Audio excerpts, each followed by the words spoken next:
This morning I'm really excited to make this introduction. Before joining the commemoration in 2015, I had been working in Washington, D.C. for a couple of organizations, Save the Children and America's Promise Alliance, and I had the extraordinary opportunity to collaborate with our speaker this morning. John Bridgeland was appointed by President Obama to serve on the White House Council for Community Solutions.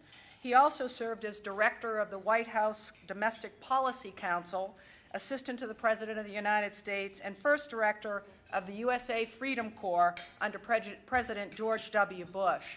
He is president and CEO of the public policy firm Civic Enterprises and vice chair for the nonprofit organization Malaria No More. I met John through my work at America's Promise Alliance, and he was instrumental in raising national awareness of the high school dropout crisis and really co-convening the Grad Nation campaign that was intent and has succeeded in reducing improving graduation rates in the country. He's also vice chair of the Service Year Alliance at the Aspen Institute, an initiative to create a civilian national service counterpart to military service in the United States. Please join me for a very special opportunity to learn from John Bridgeland. Good morning. I often don't think of young people and early risers in the same breath, but I'm very impressed. I guess service never sleeps. I'm also jealous. I wish I could wear the t-shirts and the shorts and actually go out and volunteer with you today, but there's a Presidential Ideas Fest at the University of Virginia. Are you guys going to that later today or tomorrow? Wednesday, probably to see President Clinton, which is fabulous. We've had quite a morning. I've been at the table here with the future president of Zambia, I understand, and leaders from Nigeria, Tanzania, and Australia, and really they're quite extraordinary. I read your bios. You really are Global Pathfinders. It's an extraordinary group of people, and I feel like given the tough times we're experiencing in the United States and around the world, the lowest levels of social and institutional trust, the political polarization that you saw on the screen earlier, the income inequality in this country and the challenges around the world. It's not exactly the Game of Thrones, but sometimes I feel like I won't say anything about the Game of Thrones in case some of you haven't seen the final episode. But I will say that I've been asked to speak to you today about really the history of volunteering and national service in the United States. And interestingly, I wanted to shout out that wonderful video and the program that you're leading. We actually had President Vika Freiberger from Latvia kick off our White House Summit on history, civics, and service in the United States, because she had a more powerful context to understand what rights and responsibilities meant from the perspective of Latvia, at least at the time, and we did in the country. And so I wanted to thank you for all the extraordinary work you're doing, and to give a shout out to your president, who was so dear to us after 9/11. So I'm actually humbled to come to this group. You're doing such extraordinary, things across the world.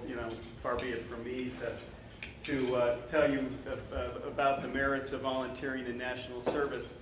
But I hope to share a little context from my own experience and maybe share some stories that might help you in some ways look at your own projects and contexts and get some creative ideas of how you can be more effective, whether you're going to be the president of Zambia or a nonprofit leader or a leader in business or leader in any level of government or even private philanthropy.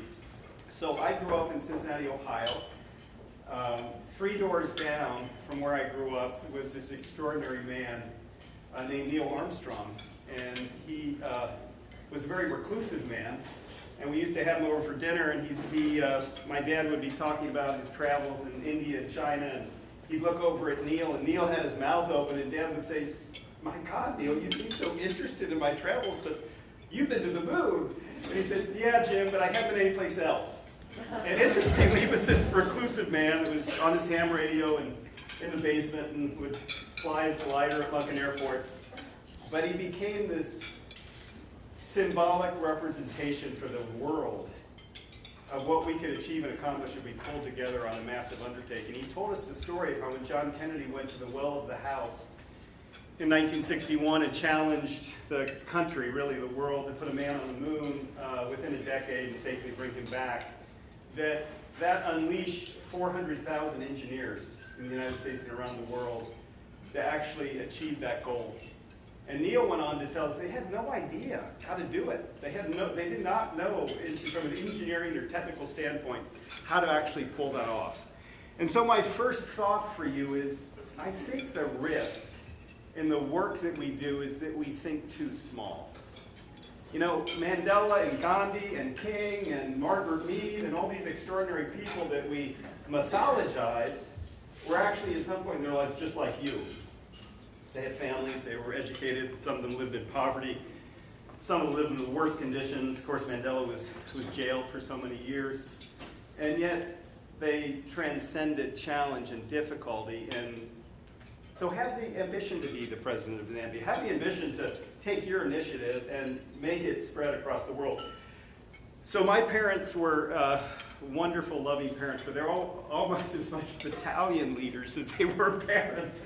And they used to march us out to schools and churches and community centers and prisons to volunteer. And so at a very young age, I had this opportunity to interact and intersect with people, including those in prison, who I never really probably would have come in contact with. And it made me realize this big experience of service and even national service, of bringing people together, different politics, faiths, circumstances, in common purpose was a really big idea. It changed my life.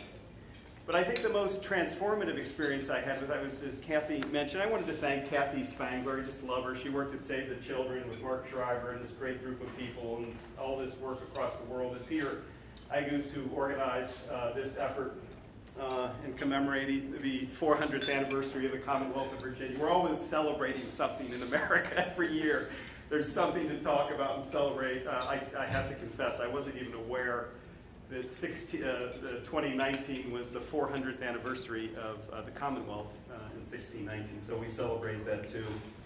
But I was the director of something called the White House Domestic Policy Council for President Bush, and we were working on education and faith-based initiatives and national park policy, and Americans with disabilities would go on to work with creating the largest effort on AIDS and malaria, the President's Emergency Plan for AIDS Relief and the President's Malaria Initiative. And then I was coming into my West Wing office on a beautiful, sunny Tuesday morning when two planes struck in New York City. And it was 9/11, and hours later I found myself in the President Emergency Operations Center below the White House. It's literally the bunker below the White House that's built to withstand a nuclear attack. I mean, it was just sort of an example of how your life can just get turned upside down in one day. And the country and the world's lives got turned upside down in one day. And I'm literally there watching Secretary Norm Mineta, who was a Democrat, a wonderful human being, our Secretary of Transportation, ground every plane coming to the United States. And then I asked our Chief of Staff, Josh Bolton, do you think FEMA, the Federal Emergency Management Agency, which was created to respond to disasters of all kinds, you think their protocols and their response system is actually up to the challenge in New York, the Pentagon, and a town we would later learn was Shanksville, Pennsylvania. By the way, the people on that plane, Todd Beamer, and it makes me really emotional when I talk about it. The people on that plane literally saved our lives because the plane from Pennsylvania was incoming back to the White House, and we thought every day about the people who took over that plane, brought it down, and saved our lives. But went over to FEMA to discover that the senior leadership at FEMA was in Colorado, conducting a seminar on what to do if terrorists struck the United States. So they were all the way out of the West Coast, and the good news was the civil servants, the response was working. And I literally carried the emergency declaration from FEMA back to the president to sign at the White House when he returned that day from Sarasota, Florida, to release aid to these 3 areas. But 2 days later, the White House operator, these White House operators are amazing. They can put you in touch with anybody in the world within 30 seconds. And she called me and she said, Bridge, I just want you to know our phones are lighting up like a Christmas tree. People from all over the world are calling, asking what they can do to help. And I'm putting you through to a couple from Seattle. And so I got on the phone. I talked to this couple from Seattle. They were a mom and pop restaurant owners. And because the planes had been grounded, they literally jumped in their car, put all their restaurant supplies in the back of their car, drove across the United States to Ground Zero, and set up a staging operation to feed first responders. And what I realized really fast was that the American people were not running away from tragedy, they were actually running toward it. And when I visited Ground Zero a couple weeks later, and was looking at all the volunteer activity, the excess of American and world compassion was so significant that they actually had to hire a trucking operation to haul some of the excess of American compassion away because it was interfering with the first response. And so a week later, I'm in the Oval Office, and President Bush looks at me and says, Bridge, I want you to create an initiative, I'll never forget his words, an initiative that will foster a culture of service, citizenship, and responsibility for decades to come. And I'm walking out of the Oval Office with Josh Bolton, our chief of staff, and he puts his arm around me and says, Bridge, all the president wants you to do is change the culture. Oh, great. Have you ever had one of those moments in your life where you're like just terrified, and where you just feel like, you kind of the blood rushes out of your head, and you're like, oh my God, what do we do now? So what did we do? I thought it might be interesting, maybe in the context of the work that you do, might trigger some thoughts and ideas. And if I talk too long, cut me off. But the first thing I did was commission our staff to look at what every president had done across history on service and citizenship, and to understand what they did. And I want to tell you a little bit about that, because it actually ties into the videos and this program that you're part of here with Global Pathfinders in American Evolution. So we learned that George Washington said when we assumed the soldier, we did not lay down the citizen. And that he and Madison were so worried about creating a government so strongly premised on rights that future generations distant from the American Revolution that gave people a context to understand how important these rights were, they were worth fighting and dying for, that they wanted to create a national university that would do what Kathy Spangler and the program is doing here today, which is educating on you that the highest and most important political office, and I apologize, future president of Zambia, is not the president, is not the senator, is not the governor, but it's actually the citizen. It's the most powerful position, it's the most enduring position. And what I do in my company at Civic Enterprise is actually try to transcend, because I had the privilege of serving two extraordinary men, President Bush and President Obama, is try to transcend administrations with initiatives that have a public impact. Because our politics is so broken that it often, these initiatives end with one administration. Thomas Jefferson, when he coined this mystical notion of the pursuit of happiness, what does that actually mean? Most people think, well, car and a home and vacation, the opportunity to send my kid to college. It does mean that. But what he was talking about was actually from the Greeks, and Solon and Lycurgus, who started these great democracies in Athens and Sparta that you got a little glimpse of. He was talking about a collective enterprise that we help one another achieve.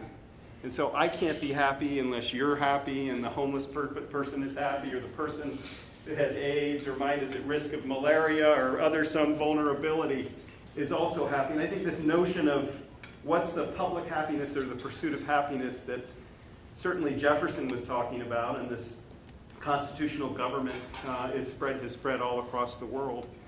Although I'm worried now with the rise of authoritarianism, and it becomes more incumbent upon us and the people in this room to exercise our democratic responsibilities. It was actually this short little man from France, Alexis de Tocqueville, that came to America in the 1830s to study. He actually came to study America's prisons. And it's interesting, there's just been a Justice Department case against one of the states because the conditions in America's prisons are so abysmal. But he was so taken by America's civil society. These voluntary associations they form at every turn, just like you're doing as Global Pathfinders, to take on challenges. I mean, the audacity, right? Most people used to look to government to solve problems. And now it's this great idea that the average citizen, maybe living ordinary lives, can do extraordinary things. But it wasn't until the 1930s when Franklin Roosevelt, who was, if you haven't read the story of Franklin Roosevelt or seen the Ken Burns film about the Roosevelts, it's actually really worth watching. I mean, here was a man who was in midlife crippled by polio, could barely move and function, and was in a wheelchair. And the press at the time, unlike the press today, actually he requested that he kind of hide that from the American people in the world stage because he thought it would hurt his ability to govern. And so nobody really knew he was in a wheelchair and all that pain. But he calls Congress into emergency session in 1933, creates the what becomes the largest volunteer national service experiment in American history. It's called the Civic Conservation Corps. And you remember that? Is that something you've read? And it was interestingly created by George C. Marshall, who would go on to create the Marshall Plan. So just another example, if you get the right leaders, like the people I met with at this table are just extraordinary. I know they're going to go on to do amazing things because I've heard their stories. You get the right leadership, you can do anything. So he married 2 endangered species. Very creative idea. The millions of young unemployed men who were literally festering and starving in the streets, and their families in turn were starving, together with public resources that were in need of protection. And the Civilian Conservation Corps, very results oriented. And I think that's another thing. For your initiatives, I have a 4-part framework. It's what's the goal? What's the evidence-based plan of action to meet it? What's the governance structure you'll put in place? And that could be public-private partnership, it could be a nonprofit, it could be a collection of organizations. And then how are you going to keep accountable for results for at least 10 to 15 to 20 years? Because I think it takes that long to have transformative change. So Roosevelt, over a decade, mobilizes 3 million young unemployed men. They plant 3 billion trees across the United States. They protect 84 million acres of public lands, which is the equivalent of our entire national park system today. And of course, they save millions of lives and children and their families. It was John Kennedy. You know, you think, oh, as a young person, can I make a difference? So listen to this story. Are you still with me? Is it too much? We okay? Kathy, to give me the, when I... So John Kennedy is a candidate for president in 1960. He finishes the debate with Richard Nixon, jumps on a plane, he's running late, flies to Ann Arbor, University of Michigan, really just to get a good night's sleep. And he arrives at 2 o'clock in the morning, and you guys are early risers, but young people are also up in the middle of the night. I don't know when I guess service does never sleep. And he arrives at 2 a.m., and there are 10,000 students waiting for him at the University of Michigan. And his staff, Ted Sorensen and others, his staff goes to bed, and Kennedy is going to speak to them. And so he just offhandedly says, how many of you are going to be doctors and would be willing to spend a year or more in Ghana? How many of you would be willing to go into the foreign service and spend part of your lives serving in countries around the world? How many of you would serve in Africa or Latin America? He had this New England accent. And dedicate part of your lives to serving the country, because it's upon that, your willingness to give part of your lives in service to the country and the world, that will depend on whether the United States will emerge and survive. And then he goes to bed. It was sort of an offhanded thing. The press didn't even cover it. And my dear friends, Alan and Judy Guskin, who I've gotten to know, who are now in their 80s, they were just young people like you, and they went, as young people do, at that hour, 3 o'clock in the morning, went off to a local cafe, and they actually took out a napkin and they wrote a petition that basically they got more than 100,000 students across the United States to sign, saying that if President Kennedy, if he were elected, went on to create and articulate that vision in the form of a program, that they would join it. And so they met Kennedy at the Toledo airport. Ted Sorensen, who later shared the details of the story with me, tells us that it was because of Alan and Judy Guskin and students across the United States that Kennedy creates the Peace Corps. It wasn't a top-down, heavy-handed government idea. It was a ground-up. And so I can't help but think if the Global Pathfinders you're going to organize around 1,000 different things. But if you also picked one thing that you could collectively do together and petition leaders, or become the leaders yourself, to make that happen, I think that would be a powerful idea. Lyndon Johnson's in on Tom Fletcher's front porch in the middle of Appalachian, Martin County, Kentucky, and he launches something called the War on Poverty. And as part of it, he creates Volunteers in Service to America. And what I love about VISTA was that it mobilized all these people across the country to serve for a year or more in addressing, eradicating poverty. And I noticed from some of your bios, a lot of you were interested in doing that. And one story I thought you might find interesting was the Rockefeller family. You know, you don't typically think of the elite financial power, you know, working in the most desperate places in the country. So J. Rockefeller, born of the Rockefellers, goes as a VISTA, works in the middle of West Virginia, the poorest counties. If you ever read the book, The Glass Castle, I think it's called, talks compellingly about one of those places. And he has such a profound experience that he ends up dedicating the rest of his life in public service as the senator from West Virginia and being one of the most progressive liberal senators, constantly advocating for the needs of the poor, not representing really the interests of his elite wealthy family, although they also have an incredible track record, John D. Rockefeller, creating our national park system, et cetera. It's Ronald Reagan who goes to the Republican National Convention and says that the spirit of volunteer service flows like a deep and mighty river through American history.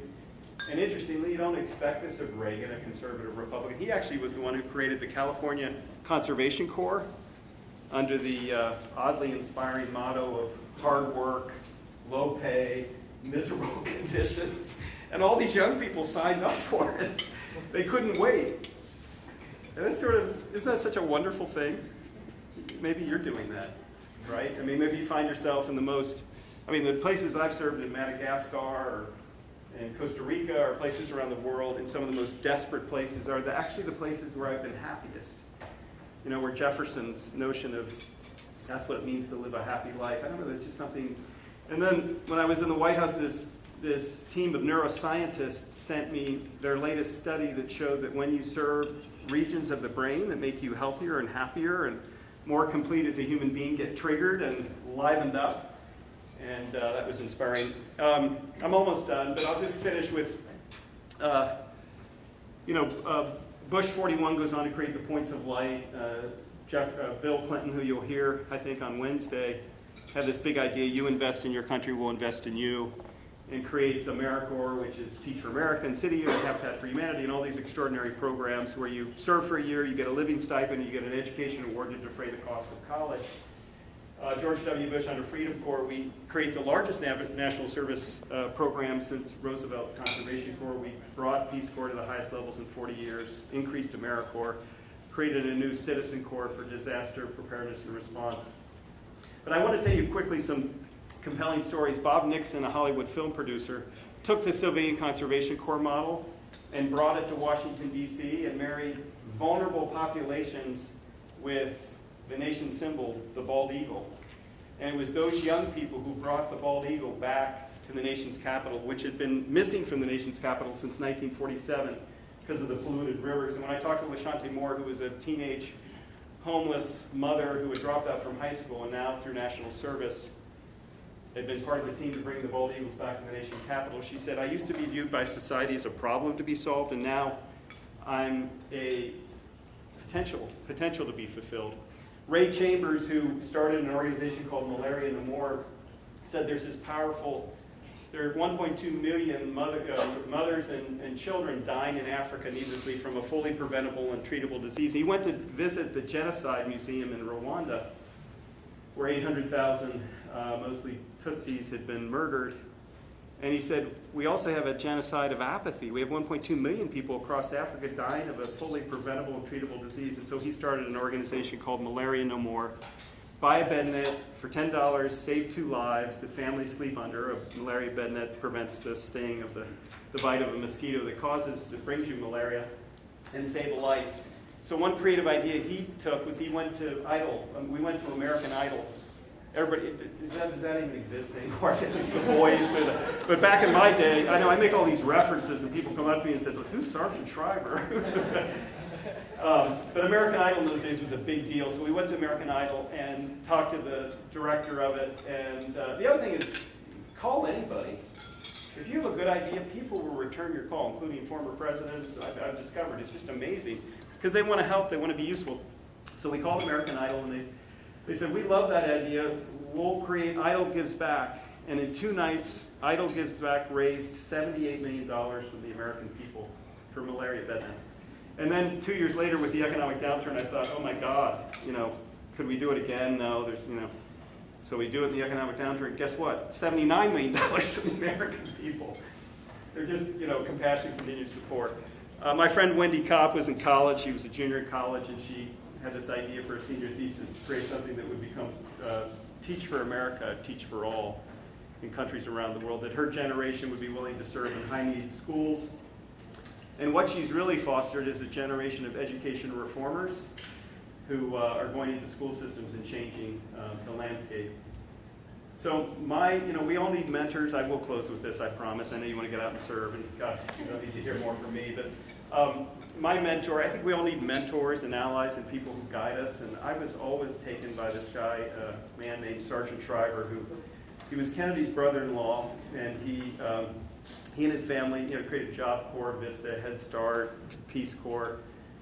He and his wife created the Special Olympics. I feel like he had more influence on people of his generation than even some of the political figures. And so I reached out to him after 9/11. He became my mentor and ally until he died. He just loved that man. And he spoke to a college commencement, and he said, I hope you remember to believe in things until you die. I hope you remember to be guided by beliefs powerful enough to change the world. I hope you will be inspired by the Peace Corps volunteer, the Special Olympics athlete, the Head Start Corps member, because they in their own way are waging peace. And so as I read your bios, you Global Pathfinders are just awesome. And you're already changing your communities, your countries, and in some sense the world. And I'm just so pleased this program's grounded in democracy, because I think the big transformational idea is that, as President Obama said, that when you serve today, you connect your own improbable, ordinary story to American or Zambian or world history, and you see the impact of and a legacy you leave for you and your children. So anyway, thanks for listening to an old white guy, and thanks for inviting me here to speak to you. I'm really inspired by what you're doing, and if there's anything I can ever do in a small way or big way to help you, I'd be thrilled to do it. And thanks again to Kathy and Peter and the team for inviting me. Blessings.